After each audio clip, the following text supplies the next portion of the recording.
Selamat datang kembali di channel Anime Lovers. Gimana kabarnya? Semoga selalu dalam keadaan sehat ya. Manga One Piece chapter 1067 akhirnya telah rilis dan akan berjudul Punk Records. Pada kesempatan kali ini, kita akan mereview dan menganalisa alur cerita pada manga One Piece chapter 1067. Di mana pada minggu ini kita akhirnya bisa mengetahui kekuatan sesungguhnya dari Vegapunk dan kemunculan anggota CP0 yang telah sampai di Pulau Egghead. Tanpa berlama-lama lagi, langsung saja kita masuk ke pembahasannya. Iku Zomina. Di halaman sampul depan, perjalanan tanpa emosi Germana Pulunam akan memperlihatkan adu mulut yang terjadi antara Caesar Clown dan Judge. Terlihat dari ekspresi keduanya, nampaknya mereka bukan cuma adu mulut biasa, tapi sepertinya akan terjadi pertarungan antara keduanya. Mungkin saja pertengkaran yang terjadi antara Caesar dan Judge saat ini disebabkan oleh perselisihan di masa lalu. Mengingat dulu mereka berdua sama-sama pernah bekerja sama dengan Vegapunk. Jadi ada kemungkinan mereka pernah bertemu di laboratorium milik Dr. Vegapunk.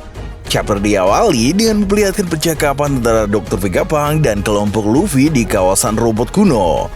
Bonnie bertanya kepada Vegapunk mengenai kepalanya yang mengalami perubahan ukuran, di mana Bonnie mengatakan kalau dulu kepala Vegapunk lebih besar dari yang sekarang.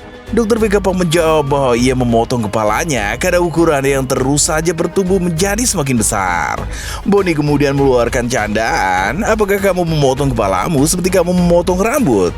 Vegapunk menjawab kalau sejak terakhir kali dirinya dan Bonnie bertemu, kepala Vegapunk memang terus tumbuh besar. Berkat kepintaran dan teknologi canggih yang dimiliki Vegapunk, rasanya tidak sulit untuk bisa melakukan apapun yang diinginkan Vegapunk, bahkan untuk memotong kepalanya sendiri. Kemudian Jinbei mengatakan kalau ia dulu pernah mendengar kabar kalau Vegapunk adalah seorang raksasa yang memiliki ukuran tubuh yang sangat besar. Tapi kenapa yang ia lihat sekarang justru berbeda?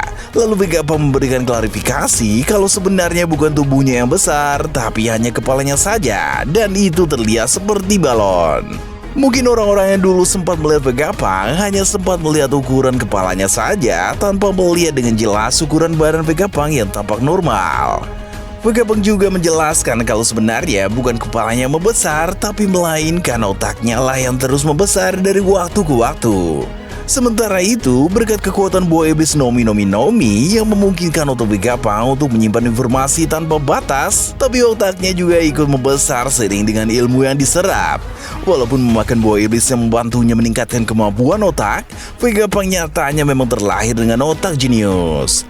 Ketika berbicara, Vegapunk juga nampak sangat kesusahan karena lidahnya terus saja menjulur keluar dari mulutnya. Bahkan ia sering tidak sengaja menggigit lidahnya sendiri ketika berbicara menggunakan kata-kata yang sulit. Vegapunk mengatakan kalau otaknya saat ini telah menjadi otak terbesar di dunia dan masih akan terus bertumbuh sampai dirinya mati. Lalu Chopper bertanya kepada Vegapunk, "Sebagai seorang peneliti, apakah kau juga hebat dalam hal bertarung?" Lalu Vegapunk menjawab, "Tentu saja, aku juga hebat dalam hal bertarung." Luffy juga ikut berkomentar, "Hei Pak Tua, kau telah memotong kepalamu. Apakah kau sekarang sudah jadi bodoh?" Vegapunk pun menjawab, "Jangan remehkan kejeniusanku, dasar kau anak nakal." Lalu Vegapunk menjelaskan kalau apel di atas kepalanya adalah sebuah antena yang terhubung langsung ke otak utamanya yang ada bagian puncak Pulau Egghead. Di bagian puncak Pulau Egghead ada sebuah telur raksasa yang bertuliskan Punk Record. Itu adalah tempat Vegapunk menaruh otaknya agar ia tidak harus memikul beban kepala yang terlalu besar. Itu berarti teori mengenai otak Vegapunk yang dipotong-potong ke dalam 6 bagian terus dimasukkan ke kepala para robot Vegapunk adalah tidak benar. Karena pada chapter minggu ini, Vegapunk sudah menjelaskan kalau otaknya diletakkan ke puncak bagian Pulau Egghead. Vegapunk juga menjelaskan kalau ia terpisah dengan otaknya dan antena berbentuk apel di atas kepalanya akan menjadi penghubung antara Vegapunk dan otaknya melalui gelombang psikis. Ia juga menjelaskan kalau keenam robot yang mengaku sebagai dirinya adalah kloningan Vegapunk dan mereka berjumlah 6 robot. Luffy merespon perkataan Vegapunk dengan mengatakan apakah mereka sama seperti kloningan para ninja yang dapat membelah diri. Lalu Vegapunk menjawab kalau masing-masing dari kloningannya itu adalah para ahli dalam berbagai bidang yang diperlukan. 6 orang yang memiliki kepribadian sama denganku. Vegapunk juga menjelaskan kalau ia setiap hari harus melakukan sinkronisasi data berupa pengalaman dan pengetahuan mereka melalui Punk Record. Hal itu bertujuan untuk mengumpulkan setiap pengalaman dan pengetahuan baru yang dialami oleh keenam robot Vegapunk setiap harinya. Mendengar apa yang baru saja dijelaskan oleh Vegapunk membuat Jinbe menjadi pusing. Lalu Vegapunk mencoba untuk menyederhanakan penjelasannya dengan mengatakan, anggap saja seolah-olah menggunakan perpustakaan yang sama. Setiap orang bisa memasukkan buku baru atau mengetahui informasi baru dari perpustakaan atau punk record ini. Lalu Jinbe mengatakan kalau ia sepertinya tidak nyaman kalau ada orang yang masuk ke dalam pikirannya. Vegapunk menjawab, kau benar-benar pintar wahai Jinbe sang satria laut. Namun ilmu pengetahuan tidak akan bisa berkembang kalau kau khawatir tentang hal itu.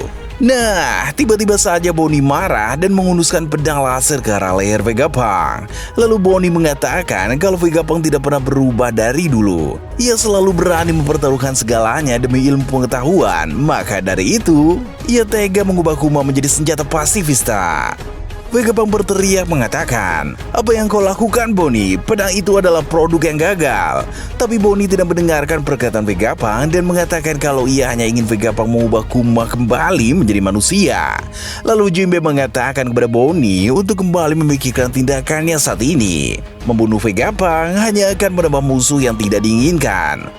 Vegapunk kembali mengingatkan Bonnie untuk mematikan pedang lasernya karena jika ia terus saja menyalakan pedang itu, maka para serangga akan berdatangan.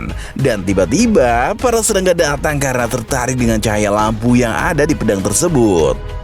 Melihat banyaknya serangga yang datang, Bonnie pun kaget dan pingsan. Ternyata Bonnie memiliki fobia terhadap serangga. Chopper terlihat mengkhawatirkan keadaan Bonnie yang pingsan, tapi Luffy malah asik berburu serangga kumbang yang besar. Vegapunk lalu mengatakan bahwa masuk akal kenapa Bonnie ingin membunuhnya, karena ia telah mengubah ayah Bonnie menjadi senjata pemusnah massal. Lalu Vegapunk bertanya kepada Luffy mengenai kelompoknya yang beberapa waktu lalu datang ke Wano Kuni. Vegapunk bertanya, apakah benar di sana ada naga lain selain Kaido? Lalu Luffy menjawab, apakah yang kau maksud itu adalah Momonosuke? Lalu Vegapunk mengatakan kalau buah iblis yang dimakan Momonosuke adalah buah iblis gagal yang sengaja ia tinggalkan di Pulau Mangazar. Lalu Luffy kembali bertanya dengan mengatakan, apakah buah iblis Momonosuke itu benar-benar produk gagal? Vegapunk lalu bertanya, apakah warna naga itu pink? Jika iya, itu merupakan suatu kegagalan besar karena seharusnya warna naga Momonosuke sama seperti Kaido.